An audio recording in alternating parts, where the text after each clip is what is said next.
नमस्कार दोस्तों, मैं एडवोकेट वैभव गुप्ता। स्वागत है आपका वीकेजी लॉ में। आज हम बात करेंगे नोटिस कौन कौन से होते हैं।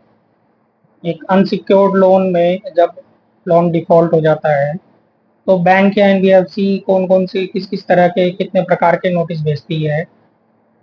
तो ये अलग अलग नाम से नोटिस भेजे जाते हैं, लिखा सब में एक ही चीज होती है।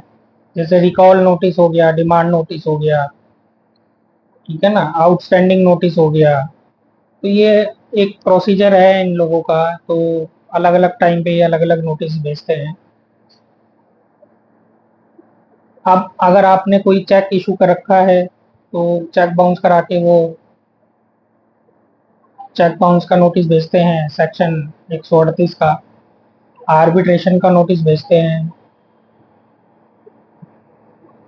और अपना पेमेंट ऑफ सेटलमेंट एक्ट का नोटिस भेजते हैं। जो ईएमआई आपने ऑटो डेबिट करा रखी है, अगर वो बाउंस होती है तो उसका नोटिस भेज देते हैं। तो आज इसी टॉपिक पे बात करेंगे कि किन किन नोटिस का जवाब देना चाहिए, आपको किस तरीके से इन सब का लीगली प्रोसेस करना चाहिए, जवाब कैसे देना चाहिए। सबसे पहले, अगर आपका लोन डिफॉल्ट हो गया है या होने वाला है तो बैंक या एनबीएफसी को आपको एक प्रायर लीगल नोटिस देना बहुत जरूरी होता है, एडवोकेट के लेटर हेड पर। आरबीआई की गाइडलाइन के हिसाब से आप अगर बैंक को प्रायर लीगल नोटिस देते हैं तो दैट मीन्स कि आप बिल्कुल डिफॉल्टर नहीं हैं। आपने जानबूझ के डिफॉल्ट नहीं किया है। आप एक जेन्युइन डिफॉल्टर है, एक जेन्युइन समस्या से आपका जो ईएमआई है वो डिफॉल्ट हुआ है। अगर आप लीगल प्रायर नोटिस नहीं देते हैं तो बैंक या आरबीआई यही समझता है कि आप जानबूझकर डिफॉल्ट कर रहे हैं, आप बिल्कुल डिफॉल्टर हैं। तो इन सब चीजों से हमें बचना चाहिए। लोग बाग जब ईएमआई डिफॉल्ट हो जाती है या होने वाली होती है तो डर के भागते हैं, बचते हैं, छुपते हैं। ऐसा नहीं है दोस्तों, ऐसा नहीं करना है। आपने कोई क्राइम थोड़ी ना किया है, ये कोई क्राइम की कैटेगरी में नहीं आता है। इसमें ना तो पुलिस कोई आपके घर पर आएगी, ना आपको जेल होएगी। एक चीज को गांठ मार लो, जेल तो नहीं होएगी। पैसा है तो पैसा दे दो, नहीं है तो नहीं है, क्या ही कर सकते हो।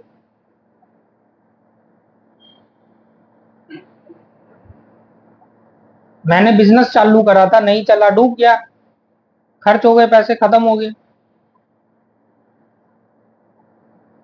नौकरी चली गई, पैसे नहीं है देने के लिए।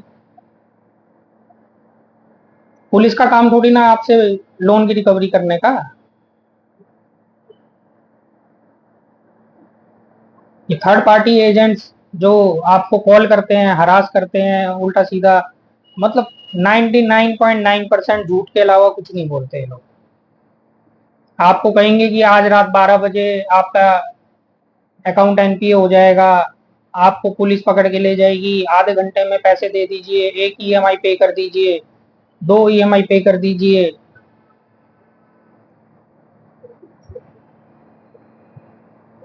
नकली नकली वकील फोन कर देते हैं, अपने आप से ही अपने आप को वकील बना बताने लग जाएंगे। अरे वकील का काम यही रह गया है कि वो फोन करेगा। एडवोकेट एक्ट के अकॉर्डिंग वकील कभी भी ना किसी को धमका सकता है फोन पर, ना वकील जो है इस तरीके की बातें करेगा। उसका काम कोर्ट कचहरी में केस लड़ने का है, सही सलाह देने का है। और वो जो भी भेजेगा लीगल नोटिस भेजेगा अपने लेटर हेड में। सब फ्रॉड के बन के घूमते हैं, सीबीआई बन जाते हैं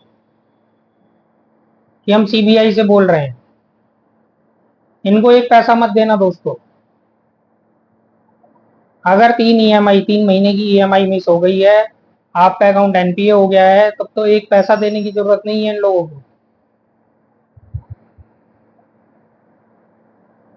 क्योंकि जो भी लीगल प्रोसेस बैंक या एनबीएफसी स्टार्ट करेगा वो एनपीए के बाद ही कर सकता है। आपको हर एक जो भी नोटिस आता है उसका रिप्लाई देना जरूरी है। अच्छा, कई बार ये फेक नोटिस भी भेजते हैं।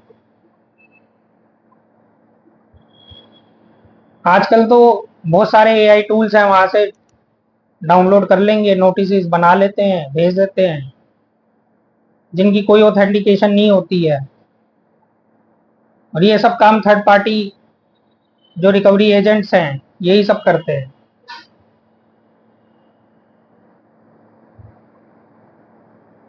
आर्बिट्रेशन नोटिस का रिप्लाई ऑब्जेक्शन जरूर फाइल करना है।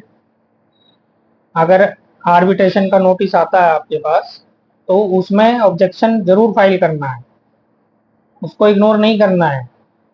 रिप्लाई तो आपको हर एक नोटिस का देना ही है।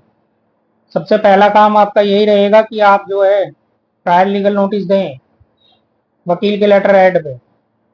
आपके कोई जानकार वकील है तो आप उनसे सलाह करके उनके लेटर हेड पे प्रायर नोटिस दीजिए अपनी बैंक या एनबीएफसी कंपनी को जहां से भी आपने लोन लिया हुआ है। हमारे माध्यम से भिजवाना चाहते हैं तो नीचे दिए गए नंबर पर व्हाट्सएप करें, आपको सही सलाह दी जाएगी विद इन 24 आवर्स। बाकी इन लोगों से डरने घबराने की जरूरत नहीं है, ये अपनी हदें पार कर जाते हैं। कई बार तो इतना इतना ज्यादा हरास कर देते हैं लोगों को कि लोगों के मन में विचार आने लगता है सुसाइड करने का। इन सब से बचना है दोस्तों आपको, और ऐसे विचार अपने मन में बिल्कुल भी नहीं लाने हैं। अरे आपका परिवार है, घर है, उनके बारे में सोचिए। आपने लोन लिया है, ठीक है, अभी आपकी स्थिति नहीं है, जैसी होगी दे देंगे लोन। कोई जुर्म थोड़ी ना कर दिया, कोई मर्डर थोड़ी ना कर दिया जो जेल हो जाएगी। इन पॉइंट्स को आप लिख लें अपने पास। पर्सनल लोन में, अनसिक्योर्ड लोन के अंदर आपको कभी भी जेल नहीं होगी अगर आप लीगल प्रोसेस तरीके से चलेंगे तो। जेल का कोई प्रावधान ही नहीं है, सिविल सिविल मुकदमे होते हैं, सिविल ब्रीच है ये। मैंने पहले भी वीडियो में बताया है, क्रिमिनल ब्रीच नहीं है ये। अपने मन से डर को निकाल दीजिए, नोटिस का जवाब दीजिए। कोई भी बैंक या एनबीएफसी कोर्ट में नहीं जाना चाहती है, छोटे अमाउंट के लिए तो बिल्कुल भी नहीं जाना चाहती है। 1-2 लाख 3 लाख के अमाउंट के लिए तो नहीं जाना चाहते हैं। वो चाहते हैं कि बाहरों बाहर सेटल हो जाए, इसीलिए ये रिकवरी एजेंट्स आपको तंग करते हैं। इनकी यही कोशिश रहती है कि बाहर बाहर आपसे पैसा ले लें। कोर्ट में जाएंगे, वकील का पैसा देंगे, कचहरी का खर्चा देंगे, समय लगेगा, इसीलिए बचते हैं और ये इलीगल तरीके अपनाते हैं। आरबीआई गाइडलाइंस के हिसाब से कोई भी एजेंट आपको घर पर आकर नहीं धमका सकता, फोन पे गाली गलौज नहीं कर सकता, बदतमीजी नहीं कर सकता। अगर वो करता है तो वो रिकवरी एजेंट है ही नहीं, वो जेन्युइन रिकवरी एजेंट ही नहीं है। जेन्युइन रिकवरी एजेंट के पास उसका आई कार्ड होगा, डीआरआई लाइसेंस होगा, बैंक या एनबीएफसी से दिया हुआ अथॉरिटी लेटर होगा उसके पास, होम विजिट लेटर होगा उसके पास, आपकी लोन अकाउंट की स्टेटमेंट होगी उसके पास, आउटस्टैंडिंग अमाउंट पता होगा उसको, वो लिखित में बात करेगा आपसे। आपसे ऊंची आवाज में बात नहीं करेगा, आपसे बदतमीजी से बात नहीं करेगा, आपको धमकी नहीं देगा। लेकिन 90% ये रिकवरी एजेंट फ्रॉड हैं।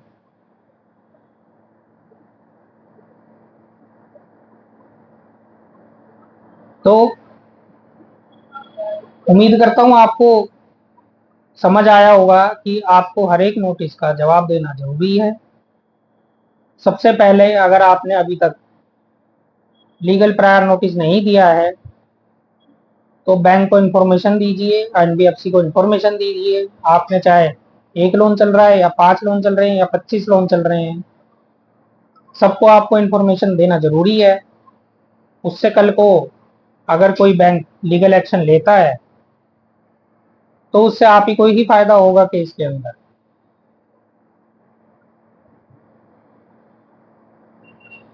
Recall notice, demand notice, outstanding amount notice, arbitration का notice, section 25 payment and settlement का नोटिस, या चेक बाउंस का नोटिस, किसी भी प्रकार का नोटिस आया है उसका जरूर रिप्लाई दें अपने वकील के माध्यम से या हमारे माध्यम से। इनको इग्नोर ना करें। धन्यवाद, मिलते हैं अगली वीडियो।